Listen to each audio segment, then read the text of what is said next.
नमस्कार।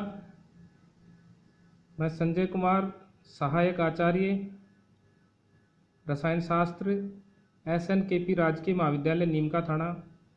आज आपसे क्वांटम यांत्रिकी के बारे में बात करेंगे। पदार्थ कई प्रकार के कणों से मिलकर बना होता है। Electron, proton, neutron, positron, meson आदि कणों से मिलकर बना होता है और ये कण गतिशील होते हैं। तो भौतिक विज्ञान के विभिन्न मूल सिद्धांतों के अनुप्रयोग से इन सूक्ष्म कणों के व्यवहार का गणितीय विवेचन क्वांटम यांत्रिकी में किया जाता है। कई सारे सिद्धांत हैं, उनका उपयोग करते हुए इन कणों के गणितीय व्यवहारों की विवेचना क्वांटम यांत्रिकी में की जाती है। प्रकाश की द्वैत प्रकृति होती है, किसने बताया था? डी ब्रोगली ने। एक तरंग प्रकृति, दूसरी कणीय प्रकृति। जो कणीय प्रकृति है उसका अध्ययन क्वांटम यांत्रिकी में करते हैं। तरंग प्रकृति की व्याख्या वेव मैकेनिक्स में की जाती है। कणीय प्रकृति की कई फिनोमिनाज है, जैसे कॉम्पटन इफेक्ट है, प्रकाश विद्युत प्रभाव, इसके द्वारा प्रकाश की कणीय प्रकृति की व्याख्या की जाती है। ऊर्जा का अवशोषण व उत्सर्जन असतत होता है, किसके अनुसार? क्वांटम यांत्रिकी के अनुसार। हम बात करते हैं जैसे क्लासिकल मैकेनिक्स है और एक क्वांटम मैकेनिक्स। तो जो क्लासिक मैकेनिक्स है वो बड़े कणों पर लागू होता है और इसके अनुसार किसी कण की स्थिति एवं संवेग को एक साथ ज्ञात कर सकते हैं, क्योंकि बड़ा कण है, बड़ा कण गतिशील, उसकी एक समय में ज्ञात कर सकते हैं स्थिति व संवेग को। और क्लासिकल मैकेनिक्स के अनुसार ऊर्जा का अवशोषण व उत्सर्जन सतत होता है। तो बल्कि जो क्वांटम यांत्रिकी के अनुसार इन्होंने किसकी व्याख्या की? सूक्ष्म कणों की व्याख्या की। और हाइजेनबर्ग के सिद्धांत के अनुसार एक गतिशील सूक्ष्म कण की एक ही समय में स्थिति व संवेग को यथार्थता के साथ ज्ञात नहीं किया जा सकता, जो हमने किसमें पढ़ा है? हाइजेनबर्ग के अनिश्चितता के सिद्धांत में। और इसी प्रकार से जो प्लांक का क्वांटम सिद्धांत वो क्या कहता है कि ऊर्जा का अवशोषण व उत्सर्जन सतत न होकर असतत रूप में ऊर्जा के पैकेट व बंडलों के रूप में होता है। तो इस प्रकार से जो जो क्लासिकल मैकेनिक्स में जो कमियां थी उसको क्वांटम यांत्रिकी में सुधारा गया और बताया गया। अब बात करते हैं ब्लैक बॉडी रेडिएशन की बात करते हैं। ब्लैक बॉडी रेडिएशन की बात। तो ब्लैक बॉडी होती क्या है? यह एक पिंड होता है, एक काल्पनिक पिंड है जिसके ऊपर गिरने वाली समस्त जो प्रकाश किरणें हैं या विकिरणों को यह पूर्णतः अवशोषित कर लेता है। इसकी अवशोषकता का मान 1 होता है। इसे क्या बोलते हैं? कृष्णिका या ब्लैक बॉडी कहते हैं। तो कृष्णिका जो एक अच्छा अवशोषक होने के साथ साथ एक अच्छा उत्सर्जक भी होता है, और जब कृष्णिका को उच्च ताप पर गर्म किया जाता है तो यह सभी आवर्तियों के विकिरणों को उत्सर्जित करने लग जाता है।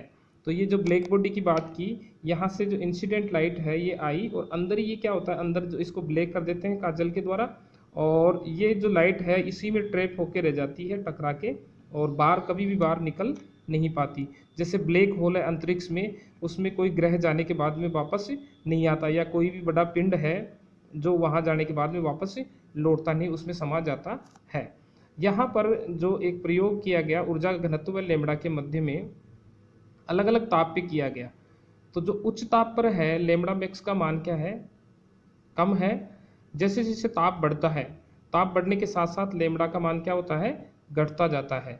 और ऊर्जा घनत्व जैसे उच्च ताप पर ज़्यादा है और निम्न ताप पर ऊर्जा घनत्व कम है, ये इसमें संबंध होता है। अब बात करें जो ब्लैक बॉडी रेडिएशन को समझाने के लिए किर्कहॉफ का नियम दिया गया, किर्कहॉफ ने इसमें समझाया। उसने कहा इसके अनुसार किसी निश्चित ताप पर पिंड की उत्सर्जित तथा अवशोषित विकिरण क्षमता का अनुपात स्थिर रहता है, अर्थात उसकी उत्सर्जकता व अवशोषकता का अनुपात स्थिर रहता है। जैसे ये क्या है? उत्सर्जन क्षमता, और ये अवशोषकता या अवशोषण क्षमता कहेंगे, या अवशोषित ऊर्जा। इन दोनों का अनुपात क्या होता है? 1 होता है, और ये किसके बराबर है? 1 के बराबर होता है। उत्सर्जन क्षमता क्या है? सतह के प्रति इकाई क्षेत्रफल से प्रति सेकंड उत्सर्जित ऊर्जा या को क्या बोलते हैं, ऊर्जा घनत्व या उत्सर्जन क्षमता बोलते हैं। और अवशोषकता सतह के प्रति इकाई क्षेत्रफल द्वारा प्रति सेकंड अवशोषित ऊर्जा को अवशोषकता बोलते हैं। अब ब्लैक बॉडी रेडिएशन के लिए 3 नियम दिए गए थे। पहला नियम है वीन का विस्थापन नियम, वीन्स डिस्प्लेसमेंट लॉ। इसके अनुसार क्या होता है कि जो लैम्बडा मैक्स होती है वो ताप के व्युत्क्रमानुपाती होती है। ये इसमें संबंध है लैम्बडा मैक्स बराबर 1/T, या लैम्बडा मैक्स T बराबर कांस्टेंट, और कांस्टेंट कौन सा कांस्टेंट, वीन कांस्टेंट बोलते हैं, जिसका मान 2.9 × 10⁻³ m केल्विन होता है। दूसरा जो नियम है स्टीफन का नियम, हाँ वीन का विस्थापन नियम में जो ई लैम्बडा होती है वो बराबर होती है 8πhc/λ⁵ और e⁻⁻hc/kT लैम्बडा होती है। जो दूसरा नियम है ब्लैक बॉडी रेडिएशन के लिए समझाने के लिए स्टीफन का नियम। स्टीफन कहता है कि कृष्णिका के प्रति इकाई क्षेत्रफल से प्रति सेकंड उत्सर्जित ऊर्जा की मात्रा ताप की चतुर्थ घात के समानुपाती होती है। तो जो उत्सर्जन ऊर्जा हो रही है जो वो किसके समानुपाती होगी, ताप की चतुर्थ घात चौथी घात के समानुपाती होती है। तो E बराबर सिग्मा T की घात 4। सिग्मा क्या है, यहाँ पे स्टीफन कांस्टेंट है जिसका मान 5.66 × 10⁻⁵ अर्ग सेकंड, इनवर्स, सेमी इनवर्स और केल्विन की घात -4। या इसको ऐसे भी लिख सकते हैं E बराबर AT सिग्मा T की घात 4 भी लिख सकते हैं। जो तीसरा नियम है रेले तथा जीन्स का नियम। इस नियम के अनुसार जो विद्युत चुंबकीय क्षेत्र है आवर्ती दोलकों का एक समूह है और इन दोलकों की आवर्ती निश्चित होती है और प्रत्येक जो दोलक है एक आवर्ती एक ऊर्जा से जुड़ी हुई होती है। तो ये रेले जीन्स ने बताया। तो प्रकाश की प्रत्येक आवर्ती तथा लैम्बडा उस आवर्ती का दोलन कहलाता है। अब किसी दोलक की ताप T पर औसत ऊर्जा kT के बराबर होती है। तो E लैम्बडा D लैम्बडा बराबर 8πkT लैम्बडा की घात -4 गुणा D लैम्बडा। तो E लैम्बडा बराबर 8πkT लैम्बडा की घात 4, अर्थात जो उत्सर्जित ऊर्जा होती है वो लैम्बडा की घात 4 के व्युत्क्रमानुपाती होती है। अब जो रेले जीन्स का नियम है उच्च लैम्बडा के लिए तो ये ठीक ठीक परिणाम देता है, लेकिन और प्रायोगिक जो मान आते हैं उनसे मेल खाता है, लेकिन लैम्बडा के निम्न मान पर यह सही परिणाम नहीं देता है। अब जो प्लांक का क्वांटम सिद्धांत, तो इसमें जो 2 नियम हो गए, वीन का विस्थापन नियम और स्टीफन का नियम। अब बात करते हैं जो रेले जीन्स और चौथा है प्लांक का क्वांटम सिद्धांत। प्लांक क्या कहते हैं कि किसी कृष्णिका द्वारा विकिरण का उत्सर्जन सतत न होकर असतत होता है और ऊर्जा के पैकेट या बंडलों के रूप में होता है, या सीधा ये कहें कि ऊर्जा का अवशोषण किसी कृष्णिका के द्वारा ऊर्जा का अवशोषण व उत्सर्जन ऊर्जा के पैकेट्स या बंडलों के रूप में असतत रूप से होता है। और प्रत्येक फोटोन की, जिसे बंडलों क्या बोलेंगे, फोटोन कहते हैं, और प्रत्येक फोटोन की आवर्ती निश्चित होती है और एक उसकी ऊर्जा होती है। तो E समानुपाती आवर्ती न्यू, और तो E बराबर h न्यू। h क्या है, प्लांक की स्थिरांक जिसका मान ये होता है, और E बराबर NH न्यू, अर्थात जो ऊर्जा के जो पैकेट्स है उनका उत्सर्जन व अवशोषण किस में होता है, पूर्णांक में होता है, या तो इकाई होगा या पूर्णांक गुणज के रूप में होता है।